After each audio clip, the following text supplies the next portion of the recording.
Michael, I did see the last tweet of the live tweet. You didn't have a minute of peace with Stargirl, did you? I did not. I did not indeed. That was not a peaceful episode of Stargirl, I tell you. Um, this was kind of very much a single plot episode because the big story is Jordan is back, Icicle is back, and we know last week he killed the Crocs, which I will never forgive him about. But according to lore, the reason he was able to reform, we got a nice little flashback to the season one finale, which made me super nostalgic, given what we know was happening with the future of the show. Um, but basically, after he was knocked down and shattered into thousands of pieces, he was able to the ice melted, dribbled into the sewer, and then he was slowly able to reform over time. The issue is, according to Jordan, he said he was a consciousness. He had memories of his family. He had memories of his son, but it took him a long time to be able to reform into an actual human being. And you see that throughout the episode, in that he's wearing that weird, like ghoulish outfit. And when he takes it off, his gloves or his hand, when he takes his gloves off, his hands are very much like an ice sculpture that's partially broken, and he has to continue to reform them. I've seen this in many Batman stories when Clayface struggles to maintain a solid shape. This seems to be the same issue here with Icicle. When he's out and about, he starts sweating because it's only the ice that's holding them together. However, he did say that his powers have grown exponentially. I don't know how that works, but yeah. So he decided to announce his return to the world. He went to his parents. Excuse me, he went to his parents, and of course they were naturally emotional.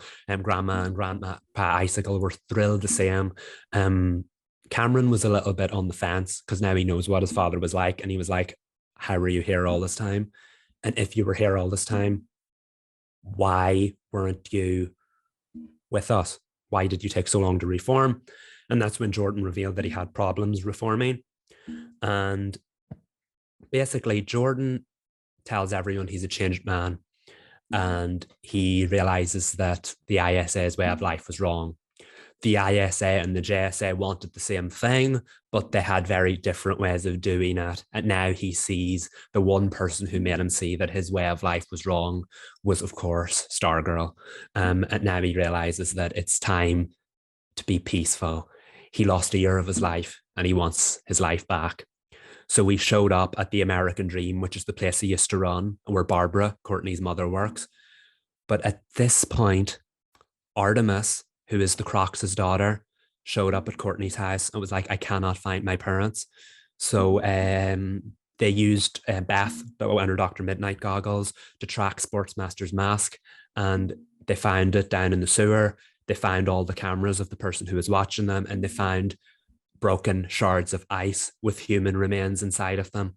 So then they were able to figure out that, yes, that was the Crocs and that they had been frozen and then killed.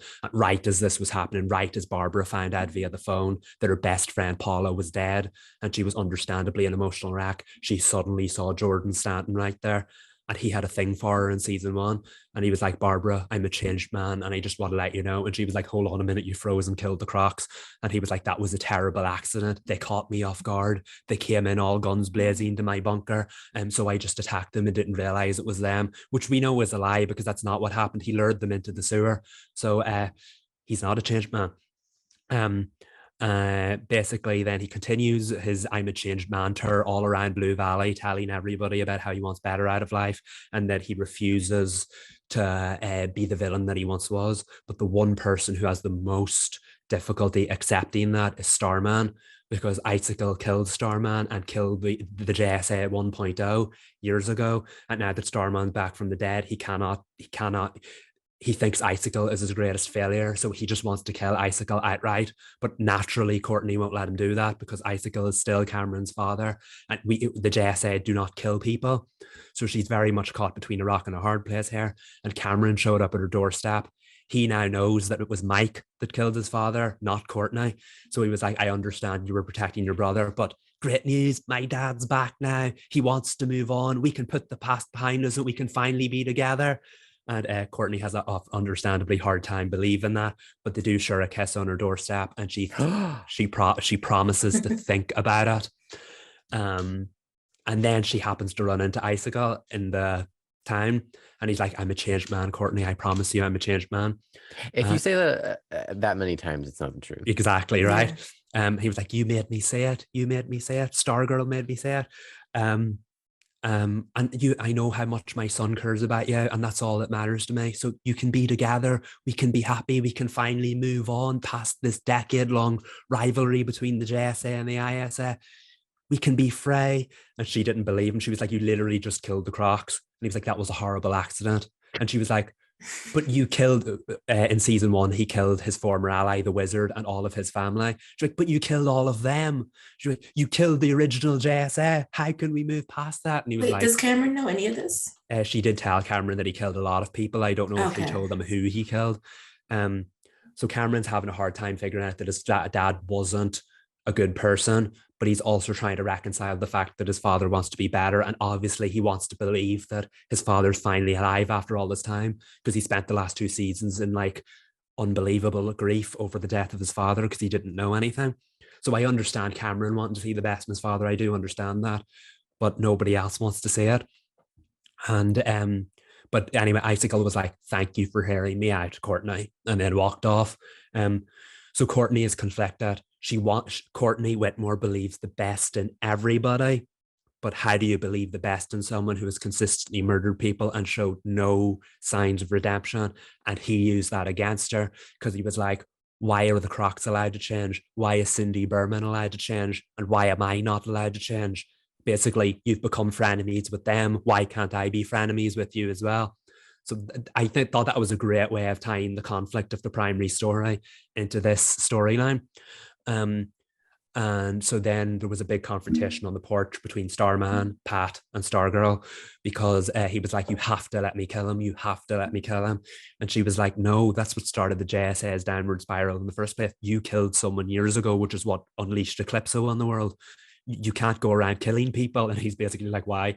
So Starman we know Starman has anger problems. He's kept them under check for the last 6 or 7 episodes. But when he first found out Icicle was alive on a search for the Ultrahumanite, he burnt the barn the Ultrahumanite was found down with the staff. He just lost it. He went completely angry. But Icicle's main point of I have changed is he has told the JSA the Ultrahumanite hated the ISA as much as he hated the JSA. We would never let him enter our team. So I'm his sworn enemy. So basically, guys, let's team up and stop him together. And no one believes him. But they do believe that he hates the Ultrahumanite and that the Ultrahumanite hates him. However, in the final scene of the episode, Icicle went into the forest. And in the scene, like out of every single version of King Kong, the bushes started to shake. We heard the crackling, and out stepped the Ultrahumanite, the large gorilla, looked down at Jordan and roared at him. And Jordan was like, we have work to do. So the two of them are working together. We knew they were working together. Jordan is using the Ultrahumanite to do his bidding, and now he's causing more chaos with the JSA starting to turn on each other all over again. It's a mess. Without a doubt, it's a mess. But the one good thing about it all is when Mike and Jakeem were like, we need to help our team. We don't know what to do. Cindy showed up at their house. It was like, you shouldn't leave the door unlocked. I broke in so easily.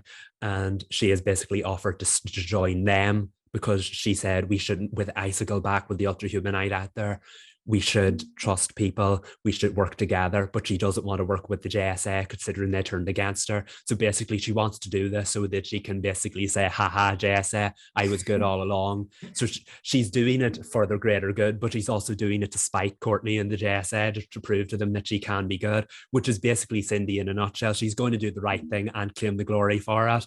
I love our problematic queen. Yes. So she was only in 1 episode, but a very memorable scene. And they were like, welcome to the All-Star Squadron. She was like, we are not calling our team that.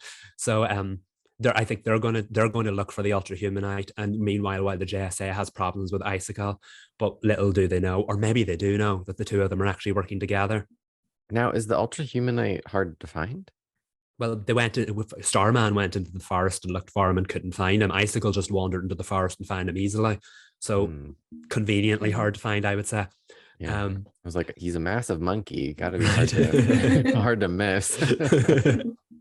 But basically, that's everything that happened in the episode. But I just also would want to praise, because it was very plot centric at the start, I was starting to question it and was like, 2 main characters died here. Where's the grief? the episode did turn into a real mature exploration of grief because Artemis went home. Artemis has barely been in the show, and when she does, she usually has anger problems and beats people up and laughs about it and then runs off. But she basically went into her own house, looked at all of her sports achievements, looked at pictures of her parents, and then just had a complete and utter meltdown and screamed, and then burst into tears and cried by her bed. And I was like, yes, this is the stuff the show does really well. And I was worried that the plot had overwhelmed the episode. But then when she was crying, Barbara, Courtney's mom, walked in and was like, Artemis, you need to stay with us. And then the two of them shared a beautiful moment where they hugged, again, which is such an important moment because Paula had built such a good bond with Barbara, and now Barbara's looking after her daughter now that Paula's dead. So that was such an important moment.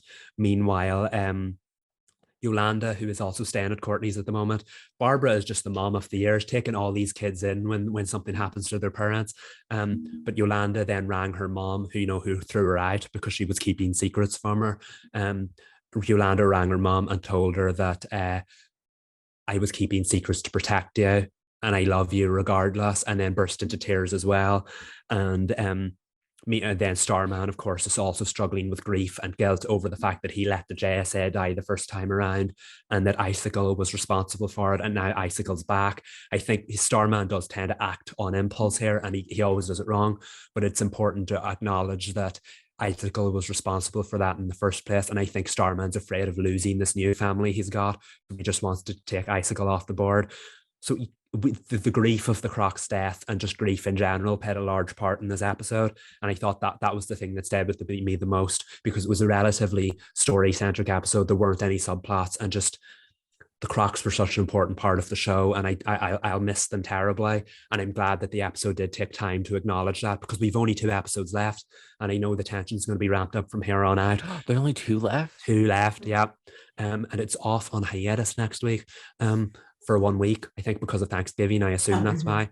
And the promo for the next episode is, remember, Courtney and Starman have this deal that only one of them's allowed to use the staff. One of them has the staff while Courtney's at school. Starman has the staff while Courtney's at school. Courtney takes the staff out after she comes home from school. So the 2 of them share the staff because the staff chose the both of them, and that was the deal they had. But in the next episode, we see Starman in a Starman outfit, and Courtney's holding the staff. He's like, Courtney, I need the staff. And she's like, you're not getting it. And he just goes like that there, and the staff flies into his hands.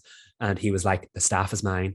It has always been mine. And basically he's taken the staff away from Stargirl so he can go and hunt Icicle, which of course he is, because Starman doesn't do anything sensible. So I feel like as we head towards the final episode, we'll finally get the confirmation that Stargirl is the ultimate wielder of the staff, and Starman will eventually realize the error of his ways and give the staff back to her. Because I feel like if the show went on, Joel McHale would not have been on the show past this season. So either Starman will die, or he will finally realize that Stargirl is the future, and then he'll retire permanently and realize he should never have done that. But I feel like all the stories are coming together so well, and I can't wait to see where it goes from here as we head towards the finale. I want to watch the series finale. Yes, Ooh, yes. out of context watch. Yes. Maybe yes. the last 2, Nice. since there's only 2. I mean, Let's YOLO. do it. I cannot wait to hear both of your thoughts. I'm not going to sign up only because I'm like, I don't want to do that, and then I don't watch it for reasons, who knows. But it does sound very dramatic. This Stargirl versus Starman altercation is going to be, I'm sure, one for the books. Oh, I know that. I feel like that's what we were building towards, and I can't wait to see it finally implode or explode. Who knows, as we head towards the finale. And grief is such a through line, I just realized, in all 4 of the shows we watched. Oh my goodness. Everything's so heavy. That is very true. But I mean, I guess this is just an indicator that everyone who was like, the CW does fluff content and superhero dramas, and that's the end of them. And we're like, actually, if you were to watch the shows, Right. you would know that we are here. It's drama, yes, but it's also trauma and healing. And that it's very hard for shows to be able to balance both plot and give room for grief, and not everybody is good at it. But it sounds like Stargirl is, or at least like they remembered. And so it wasn't just like, yeah, they died, but we have like this and this and this and this to get through, and we'll come back at some point. It's good that they did it in the episode they needed to. Mm-hmm. It was a very emotional, like, music montage at the end, and I thought they nailed it. It really made you feel something, which is what the show does so well. I'm still so angry it's ending. Oh, no. But this is ending on a high note. I don't know how to we're heading in that direction, and we'll keep our fingers crossed. Fingers crossed.